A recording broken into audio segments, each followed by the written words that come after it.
Larry's words stung as he stepped into my hospital room with a smirk. "You can't even manage basic household tasks. We should just get a divorce," he said.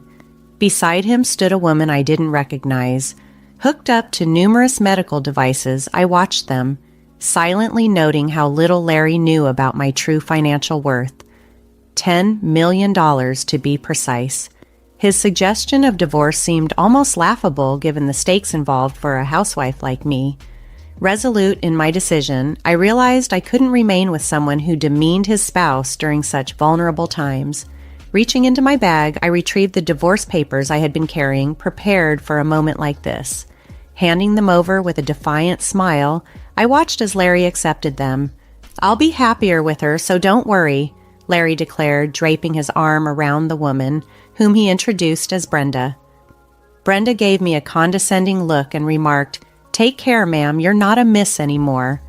With those parting words, they left the room, laughter trailing behind them.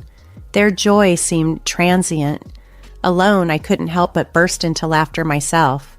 It was Friday, and by Monday the divorce would be processed. The thought of only 4 more days until freedom made my heart race with anticipation. My name is Natalie Ruth, a 40-year-old housewife living on a farm. While I might not boast any special skills, I take great pride in my extensive cooking abilities. My husband Larry and I share the same age and once walked the halls of the same college. After graduation, we moved from the countryside to Florida, living by ourselves. I often cooked for Larry using fresh vegetables and rice sent by my family. Many believed that my cooking was the way to his heart, and I tended to agree. Larry to this day struggles with any kind of household chore.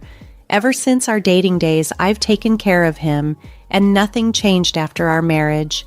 Although we never had children, we found joy in our shared lives, especially our mutual love for food. We enjoyed driving out for short trips on his days off, seeking new culinary delights. When we were newlyweds, Larry was gentle and kind. However, about 2 years into our marriage, he started to change, becoming more controlling. He never became physically aggressive, but his sharp words often stung, and I found myself too weary to argue, doubting he would listen to a full-time housewife like me. Larry initially landed a prestigious job after university, but left it within 5 years. He moved between jobs frequently afterward, which meant our financial situation was always uncertain. This instability and his increasingly harsh demeanor made our relationship more challenging, but I continued to manage our home and hoped for better days ahead. Our financial struggles were a constant in our lives, but Larry seemed to have found some stability at his latest job, where he'd been for the past 3 years. He got along well with his colleagues, and I quietly hoped he might stay there for the long haul. Then, one day, he came home earlier than usual. "I'm home. I quit my job," he announced. Surprised, I blurted out, "What? Again?" This visibly irritated him. I saw his eyebrows twitch. Dropping everything, I rushed over to him. "I'm sorry, I was just shocked. No welcome back?" I tried to backtrack as he retorted sharply, "You've become quite audacious." Larry was clearly in a foul mood, and I feared any wrong word might escalate the tension. "I'm sorry," I said carefully, trying to calm the storm. He grumbled a bit but seemed somewhat placated as he sank into the sofa and turned on the TV. I quietly set a beer and a glass on the table. "Do you want dinner or a bath?" I asked. "Food and alcohol," he replied. To keep the peace, I slipped back into the role of the submissive wife, a role I had been playing for the 10 years of our marriage. After he had eaten and drunk to his satisfaction, Larry fell asleep on the sofa, snoring loudly. The table was a mess, looking as if a child had dined there. I began cleaning up, picking up fallen beer bottles and scraps of food from the floor. As I cleaned, I reflected on my life. This wasn't the marriage I had envisioned.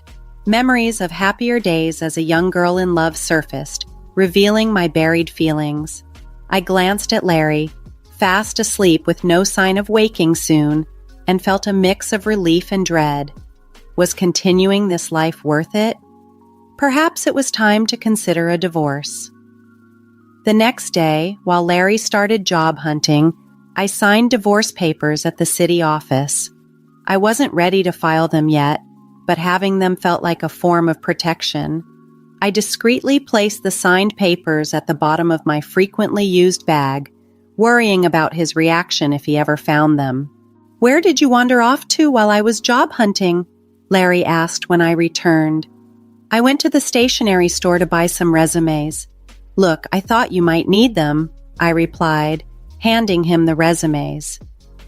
That day, Larry was unusually thoughtful. He questioned me initially, but soon lightened up after receiving the resumes. He mentioned going out for drinks with a friend and left.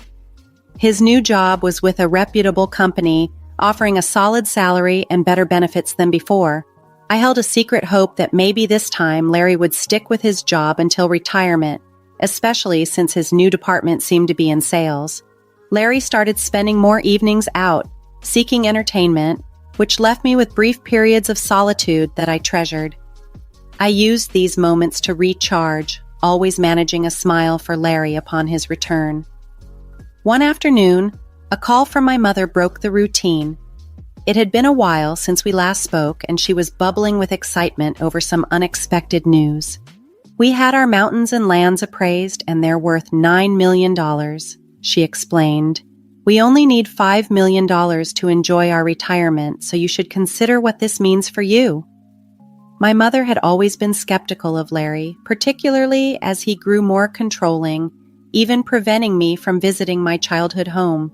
The news of the windfall was shocking enough, but what truly stunned me was that my mother had transferred the property titles from my grandmother to me to avoid inheritance taxes. Now faced with a crucial decision, I pondered whether to share this with Larry or keep it as my secret leverage toward newfound freedom. A week later, life threw another curveball. I was involved in a traffic accident. Although not life-threatening, the injuries required a week-long hospital stay. After securing my valuables in my hospital room drawer, I reluctantly called Larry to inform him. "I'm sorry, I got injured," I said. His first reaction was self-centered. What about my meals?" he asked. I held back my frustration and explained, "I'll need to be hospitalized for a week. Could you manage your meals until then?" His response lacked any semblance of understanding or empathy. That night, I had planned to discuss the inheritance with him, but his callousness made me reconsider. As I lay in the hospital bed, surrounded by medical equipment, I felt a strong intuition about the upcoming events. Larry's visit to the hospital confirmed my worst fears. His first words were cutting. "You're useless, can't even do housework. Let's get a divorce and you better pay me compensation," he sneered, oblivious to my financial standing. A young woman stood by his side, smirking disdainfully at my plight. With a grim resolve, I decided that I could no longer be with someone who would treat his wife so harshly in her time of need. I retrieved the divorce papers I had kept almost as a talisman from my bag and handed them to him with a forced smile. "Here, I guess it's time we said goodbye," I said. Larry grinned smugly as he took the papers. "I'll be happier with her," he declared, his arm around the young woman he introduced as Brenda.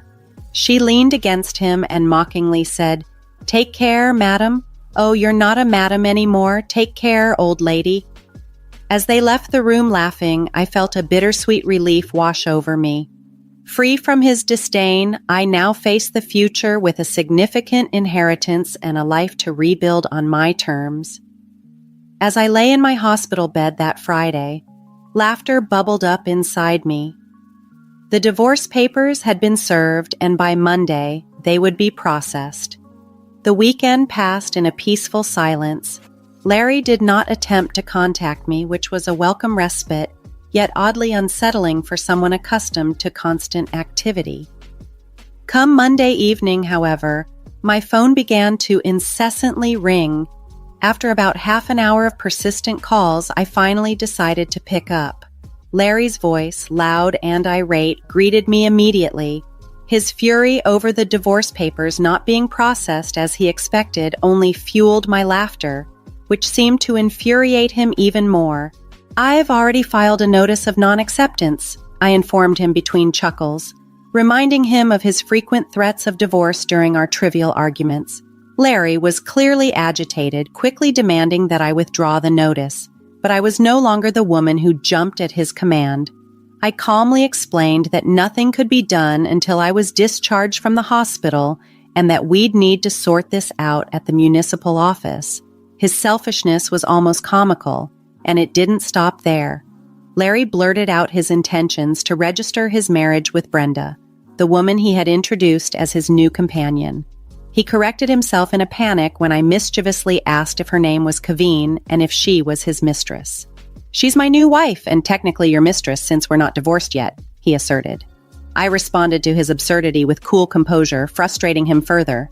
Deciding to strike a more serious chord, I informed him that he would be hearing from my lawyer regarding the division of our assets.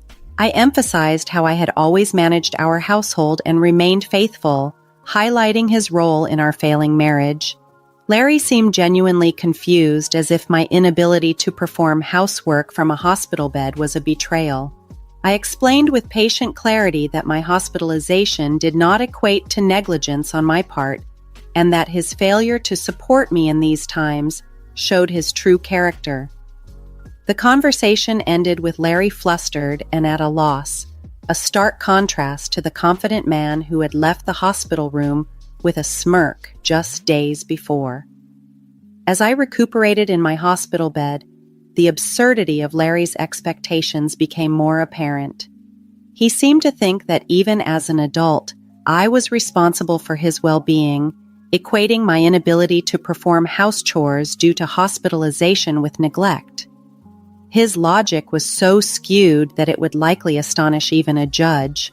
Yet, despite his gradual understanding of the situation, he stubbornly clung to his belief that he was justified, especially now that he had Brenda by his side and claimed he no longer needed me. I reminded him sharply that his secret relationship with Brenda constituted cheating, a point he stubbornly refused to accept. Frustrated and seeing no end to his circular arguments, I decisively ended the conversation, instructing him to communicate through our lawyers hereafter. I hung up, ignoring the barrage of calls that followed until he eventually ceased. However, the peace was short-lived. The next morning, my phone started ringing incessantly from 8 a.m. Pressing the call button, I was immediately met with Larry's complaints about being unable to withdraw money from a bank account. He seemed puzzled as to why he couldn't access funds from what he assumed was a joint account. I asked him if he was attempting to withdraw from my personal account, to which he confirmed he was. Larry's anger flared as he failed to grasp the protective measures I had put in place. Before being hospitalized, I had called the bank to temporarily prevent any withdrawals, anticipating that Larry might recklessly tap into my savings while I was incapacitated. This precaution proved wise. Larry demanded that I authorize a withdrawal immediately, failing to see the impropriety of trying to take money from an account belonging to someone he was divorcing. I calmly explained that we were effectively strangers now, and I had no obligations to finance strangers. This newfound assertiveness shocked him. He was unaccustomed to me standing my ground. He insisted that I send him money and even suggested I owed him compensation for not performing household duties. It seemed that despite his education, Larry lacked basic common sense after 12 years of marriage. Treating him with the patience one might use with a child, I reiterated that any financial settlements would be handled through our lawyers. Larry's frustration boiled over, and he threatened to visit me in the hospital immediately. Unfazed by his threats, I remained calm, prepared to face him, if necessary, confident in my decision to stand up for myself and move on from the manipulative dynamics of our marriage. After my conversation with Larry, I had preemptively informed the nursing staff at the hospital to only allow visits from my parents, ensuring that Larry couldn't just barge into my room. Despite this, He attempted to visit but was stopped at the nurse's station, leading him to switch tactics by flooding my phone with calls and messages. I saved these messages as evidence and got in touch with my lawyer, who promptly dealt with the situation, causing the incessant notifications to cease. Just as I was beginning to relax, thinking the drama was subsiding, an unexpected twist emerged. I was informed that Denise, a longtime friend with whom I had lost touch after marriage, was visiting. Denise and I had a history of shared dining adventures sparked by our mutual love for food, which we frequently discussed on social media. She came by, expressing concern over my accident, and brought startling news about Brenda, the young woman with Larry. Denise revealed that Brenda was actually her niece and confessed that she had overheard her planning to marry a 40-year-old man. When Denise saw a photo of the supposed fiancé, she recognized him as my husband, Larry. Shocked by the coincidence and the deceit, Denise shared that she had already informed her sister about the situation and was contemplating demanding compensation from Brenda for the distress caused. Assuring me of her support, Denise expressed her desire to maintain our friendship, undeterred by the familial connection to my ongoing marital strife. She had arranged a meeting to address these issues directly with her sister and Brenda. Filled with gratitude for Denise's unwavering support and bolstered by our friendship of over 15 years, I left the hospital the next day and headed to a private dining room in a restaurant where a meeting had been set up. To my astonishment, I found Larry and Brenda already there, nonchalantly enjoying an expensive traditional meal. Larry, ever audacious, had the gall to remind me to bring money to pay for their meal. Firm in my resolve, I refused, instructing them to settle their bill as I was there, not to subsidize their lunch, but to assert my rights to the assets. Ignoring Larry's rude remarks, my lawyer and I took our seats at the table. We laid out the evidence clearly. Legal documents and statements delineating Larry's faults and outlining the terms for the division of property. The papers made it clear that the responsibility for the dissolution of our marriage rested squarely on his shoulders, and I was prepared to defend my interests rigorously. After my hospitalization, a critical meeting took place in a private dining room of a local restaurant involving myself, Larry, Brenda, my lawyer, and unexpectedly, my long-lost friend Denise. As Larry and Brenda enjoyed their meal, unaware of the confrontation that awaited, my lawyer and I presented a series of damning photographs. These photos, taken by Denise, captured Larry and Brenda together, and even more shockingly, Brenda entering a hotel with another man. The surprise and guilt on their faces were palpable as they halted their meal. Denise chose that exact moment to make her entrance, confirming her role in capturing the images. Brenda was visibly bewildered to see her aunt involved. Denise, maintaining her loyalty to me, expressed her deep disappointment in Brenda's actions, but affirmed her desire to remain friends with me, despite seeking compensation from her niece. In the heat of the confrontation, Brenda blurted out that she was pregnant, a claim that visibly shocked Larry. However, the claim quickly unraveled when Denise, skeptical, noted that Brenda showed no signs of pregnancy. Under pressure, Brenda admitted to fabricating the pregnancy story as a tactic to secure Larry's commitment, confessing her strategy of targeting affluent older men. Larry, finding himself in a web of lies and deceit, was left speechless. Denise, taking charge of the situation, led a remorseful Brenda away, promising a more formal apology later. Left alone with me, Larry scrambled to salvage our relationship, pleading for a fresh start and lamenting his deception of Brenda. He even tried to leverage my lack of recent work experience to suggest I couldn't manage alone. I firmly rejected his advances, revealing my substantial personal net worth, estimated at around $10 million, acquired through inheritance, funds he had no claim over as they were not marital assets.